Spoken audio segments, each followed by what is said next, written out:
आज हम internet control message protocol यानी कि आईसीएमपी का अभ्यास करने वाला है। इस पूरे के पूरे लेक्चर में मैं तुम्हें 3 सवालों के जवाब देने वाला हूँ और उन तीनों जवाबों को सुनकर तुम्हारा ये पूरा का पूरा टॉपिक क्लियर हो जाएगा। बट वो 3 कौन से सवाल है जिनके जवाब मैं तुम लोग को देने वाला हूँ? वो 3 सवाल ये है, आईसीएमपी क्या है, आईसीएमपी कहाँ से आता है और आईसीएमपी करता क्या है। अब इन तीनों सवालों में से जो सबसे पहले 2 सवाल है, इन 2 सवालों के जवाब मैं तुम लोग को लेक्चर के आखिरी में दूंगा, क्योंकि तब उन सवालों के जवाब देने में ज्यादा सेंस है। सबसे पहले मैं तुम लोग को बताऊंगा कि आईसीएमपी करता क्या है। एकदम आसान भाषा में अगर मैं तुम्हें समझाऊं तो आईसीएमपी की हेल्प से मैसेज सेंड किया जाता है। अब कौन सेंड करता है मैसेज, मैसेज किसको सेंड किया जाता है, मैसेज कब सेंड किया जाता है, ये तुम लोग को तब समझ में आ जाएगा खुद ब खुद जब हम यहाँ से यहाँ पे ट्रैवल करेंगे। अभी के लिए तुम्हें बस इतना समझने की जरूरत है कि आईसीएमपी के हेल्प से मैसेज सेंड किया जाता है। अब आईसीएमपी के हेल्प से जो मैसेज सेंड किया जाता है वो मैसेज या तो एक एरर रिपोर्टिंग आईसीएमपी मैसेज हो सकता है या तो एक क्वेरी मैसेज हो सकता है। सबसे पहले हम ये समझते हैं कि एरर रिपोर्टिंग आईसीएमपी मैसेज का मतलब क्या होता है। देखो, मान लेते हैं कि x हमारा सेंडर है और y हमारा रिसीवर है। सेंडर को एक पैकेट सेंड करना है टू रिसीवर यानी कि y, और सेंडर उस पैकेट को सेंड कर भी देता है। तो इस पैकेट का x से निकलने से लेकर तो y तक पहुंचने तक का जो प्रोसेस है, उस प्रोसेस के बीच में अगर कोई प्रॉब्लम आता है तो x यानी कि सेंडर को पता चलना चाहिए उस प्रॉब्लम के बारे में। तो x को एक मैसेज मिलता है स्टेटिंग कि क्या प्रॉब्लम आ रहा है उस पैकेट के इस प्रोसेस के अंदर। तो वो जो मैसेज x यानी कि सेंडर को मिलता है उस मैसेज को हम कहते हैं एरर रिपोर्टिंग आईसीएमपी मैसेज। अब ये मैसेज कौन सेंड करता है?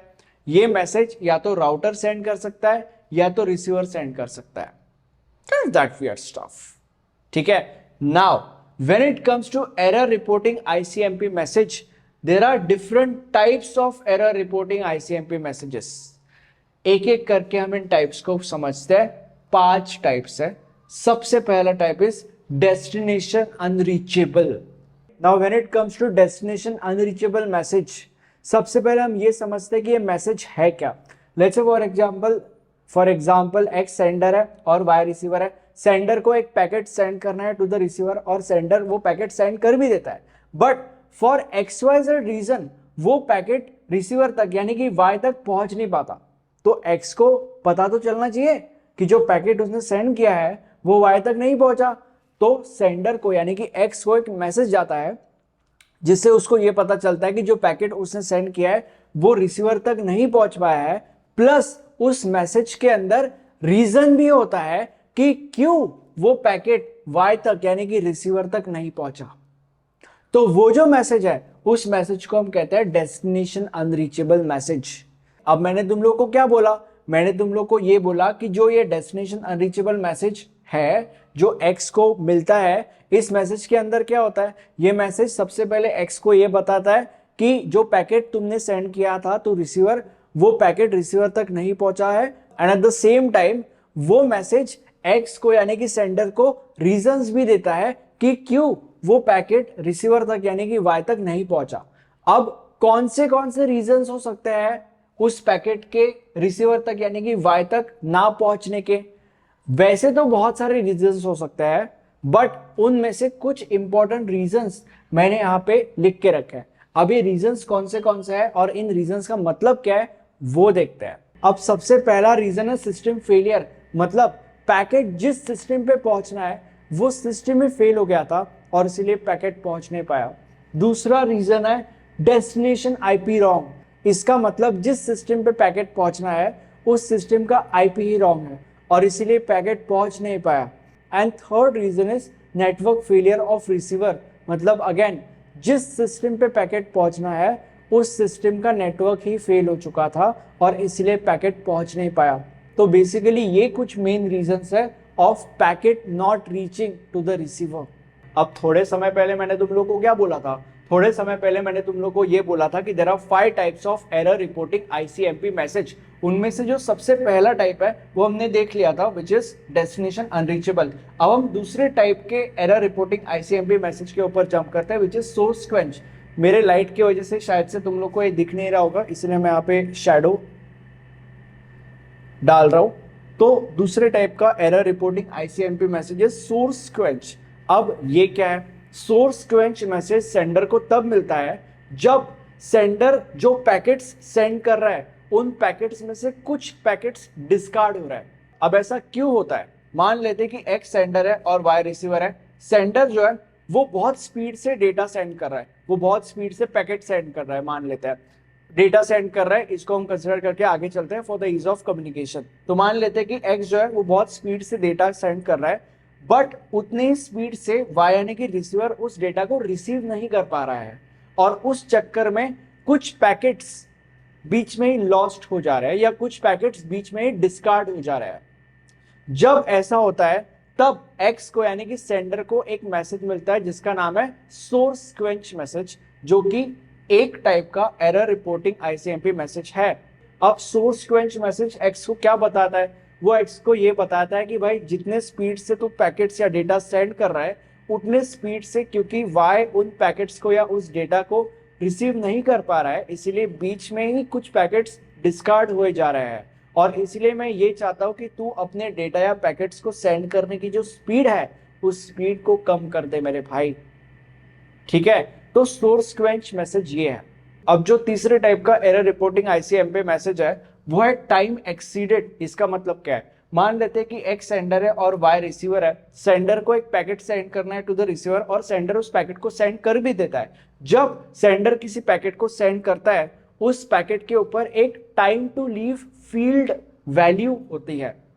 अब time to live field value क्या होती है ये तुम लोग को बाद में पता चलेगा अपने आप ही, बट हर एक पैकेट के ऊपर एक time to live field value होती है, टीटीएल फील्ड वैल्यू से हम कहते हैं। ओके, अब मान लेते हैं कि जो पैकेट सेंडर ने सेंड किया है उसके ऊपर जो time to live field value है वो है 2। ओके, अब जब सेंडर उस पैकेट को सेंड करता है तो सबसे पहले वो पैकेट राउटर 1 के पास आएगा। जब वो पैकेट राउटर 1 के पास आएगा तब वो जो time to live field value है, टीटीएल फील्ड वैल्यू, वो वैल्यू 1 से डिक्रीज हो जाएगी। मतलब वो 2 थी तो 2 का 1 हो जाएगा। ठीक है, उसके बाद वो पैकेट आगे जाएगा, मतलब basically from R1 it would go to R2।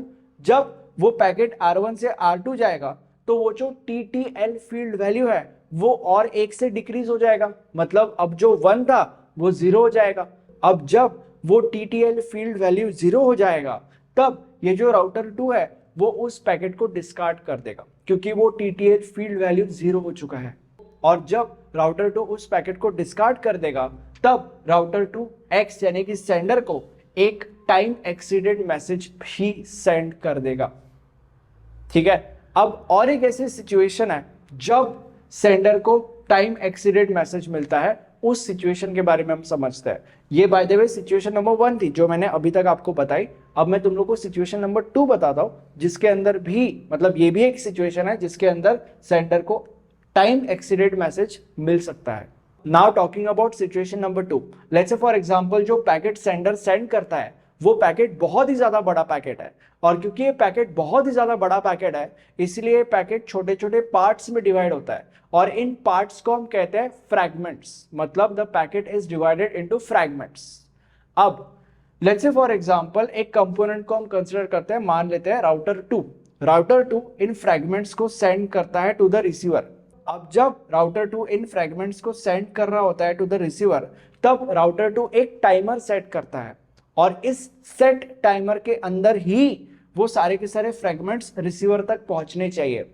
अगर उस सेट टाइमर के अंदर वो सारे के सारे फ्रैगमेंट्स रिसीवर तक नहीं पहुंचे तो वो सारे के सारे फ्रैगमेंट्स डिस्कार्ड हो जाएंगे, और जो सेंडर है उस सेंडर को एक time exceeded error reporting ICMP message मिल जाएगा। अब वेट अ सेकेंड, अगर तुम लोग को यहाँ पे कंफ्यूजन हो रहा है time exceeded error reporting ICMP message है या बस टाइम एक्सीडेड मैसेज है, तो you can chill, like just जो सेंडर है उसको एक टाइम एक्सीडेड मैसेज मिल जाएगा। Time exceeded is itself a type of error reporting ICMP message. ठीक है, तो जो सेंडर है उसको टाइम एक्सीडेंट मैसेज मिल जाएगा।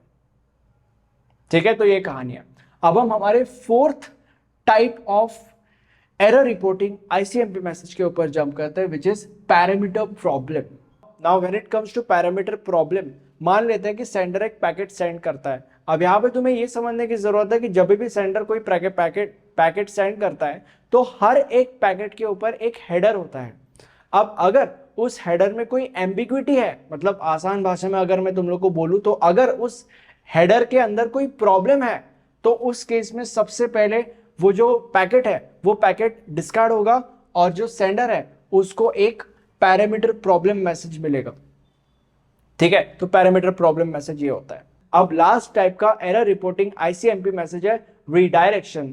रीडायरेक्शन को समझने से पहले तुम्हें यह समझने की जरूरत है कि अगर एग्जाम के लिए तुम ये लेक्चर देख रहे हो तो एग्जाम में इस टॉपिक का आंसर एक प्रॉपर तरीके से लिखना बहुत ही ज्यादा जरूरी है, और उसके लिए आप हमारे नोट्स रेफर कर सकते हो। नोट्स के सारे डिटेल्स नीचे डिस्क्रिप्शन बॉक्स में है। ओके, अब टॉकिंग अबाउट रीडायरेक्शन, तुम्हें ये डायग्राम सबसे पहले देखने की जरूरत है। What is this diagram all about? इस डायग्राम के अंदर ए सेंडर है, बी रिसीवर है। Sender wants to send a packet to receiver, और इसीलिए सेंडर एक पैकेट, मतलब जो भी पैकेट उसको सेंड करना है वो पैकेट सेंडर R1 के पास सेंड करता है, ताकि R1 उस पैकेट को R2 को दे और R2 उस पैकेट को रिसीवर को दे दे और फाइनली रिसीवर को वो पैकेट मिल जाए। तो ये कहानी है। अब जब ए यानी कि सेंडर जो पैकेट उसको सेंड करना है वो पैकेट R1 को देता है, तब R1 उसको ये बताता है कि ठीक है, तूने ये पैकेट पहली बार मुझे दिया है तो मैं इस पैकेट को आगे भेज देता हूं टू R2, बट अगली बार अगर तुझे पैकेट रिसीवर को सेंड करना है तो वो पैकेट मेरे थ्रू रिसीवर को सेंड मत करना। इंस्टेड ऑफ दैट तू वो पैकेट डायरेक्टली R2 को दे, ताकि R2 उस रिसीवर को वो पैकेट दे दे। ठीक है, तो ये जो मैसेज R1 A को देता है उस मैसेज को हम कहते हैं रीडायरेक्शन मैसेज। देखो यहां पे वो मैसेज दे रहा है उसको।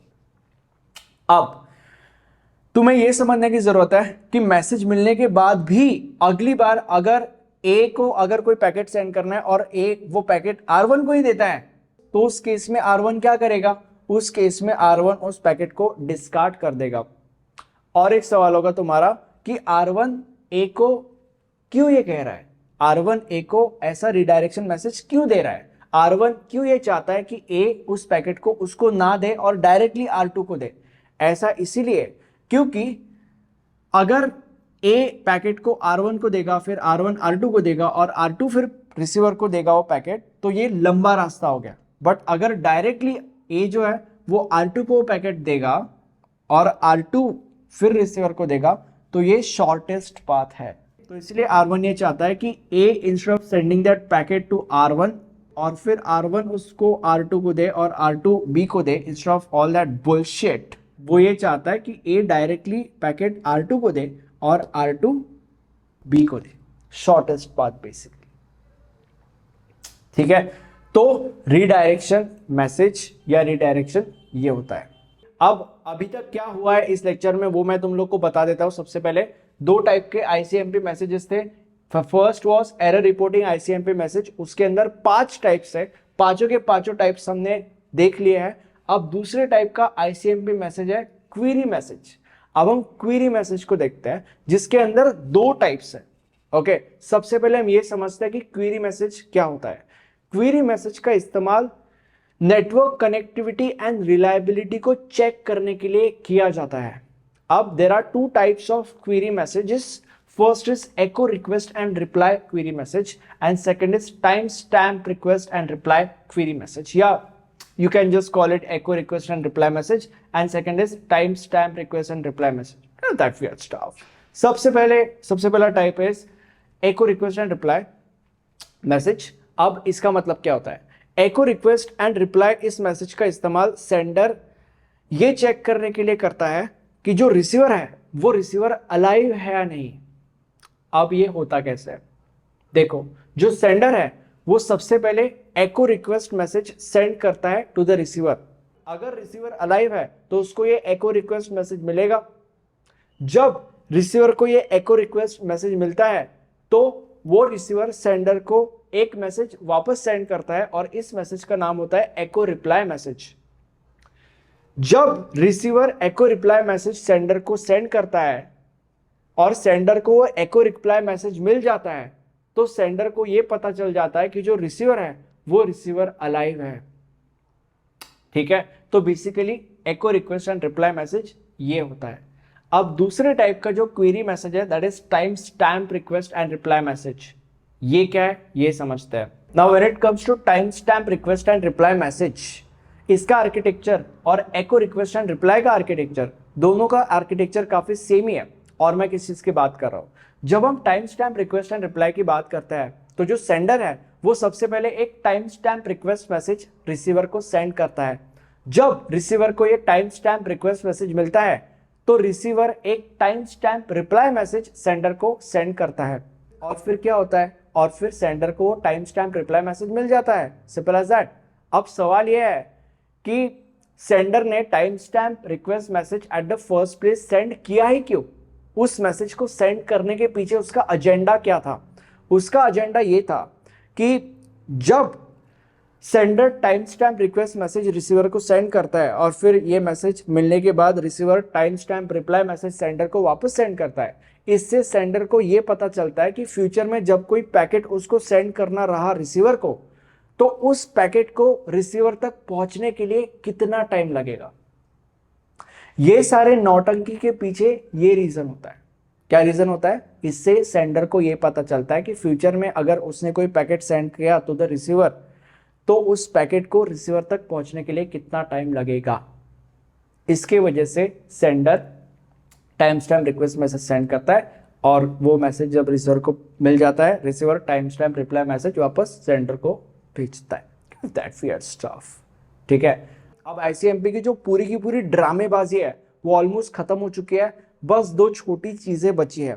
लेक्चर के स्टार्टिंग में मैंने तुम लोग को बोला था कि मैं तुम लोग को 3 सवालों के जवाब दूंगा। आईसीएमपी क्या है, आईसीएमपी कहां से आता है और आईसीएमपी करता क्या है। जो भी नौटंकी अभी तक मैंने पेली है वो नौटंकी तीसरे सवाल का आंसर है। अब मैं तुम लोग को बताता हूं कि आईसीएमपी क्या है और आईसीएमपी कहां से आता है।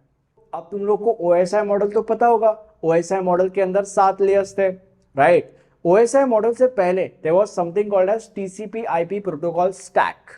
ठीक है, OSI model was all about the functionalities of all these layers. मतलब OSI model defines the functionalities of all these layers versus जो TCP/IP protocol stack था, that stack was all about protocols of these layers.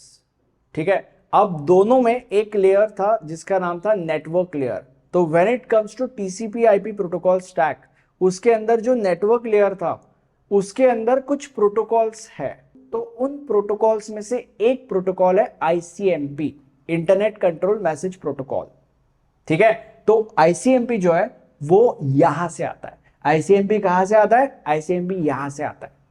TCP IP protocol stack जो है उसके अंदर network layer है, क्योंकि TCP IP is all about the rules, the protocols of these layers. तो obviously उसके अंदर जो नेटवर्क लेयर है उसके अंदर कुछ प्रोटोकॉल्स होंगे। तो उन प्रोटोकॉल्स में से एक प्रोटोकॉल है आईसीएमपी।